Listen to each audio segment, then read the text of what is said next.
Okay, so today we're going to go over configuration displays, or display configurations rather, in an assembly on Solid Edge.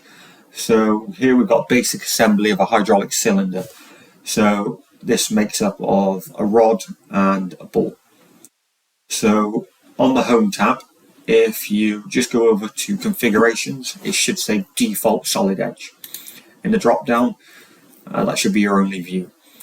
So if you come over to display configurations and you click on new, we'll create a configuration for rod only, ball only. Okay, so now we've got default Solid Edge, rod only and ball only. We're going to close this, and for the ball only we are going to hide this rod just by right clicking and hide only, so we've just got the ball. Up here you can save display configuration. Rod only, if you go to the drop down you'll have your views with your configurations. Click on rod only, press OK, and once again right click on the rod and show only.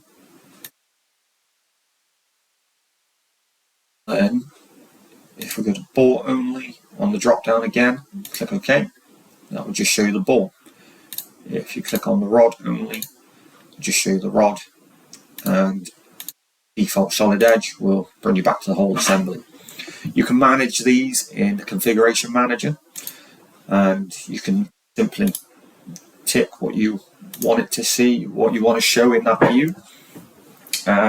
This is really handy when you've got a lot of components or parts in an assembly.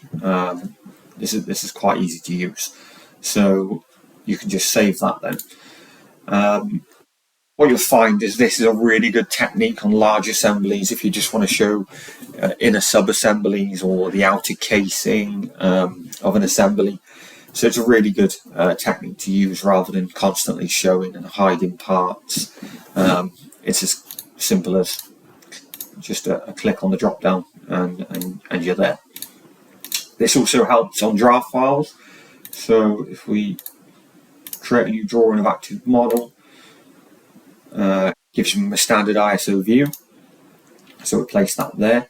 If we go to view wizard and make sure this is ticked, create drawing view independent of assembly, and just see you've got your views here. So ball only, rod only, and it's as simple as that. So really handy feature in Solid Edge. So just a little bit of a trick for you, or a technique. If you've got any questions, leave me a comment, and we'll see you on the next video.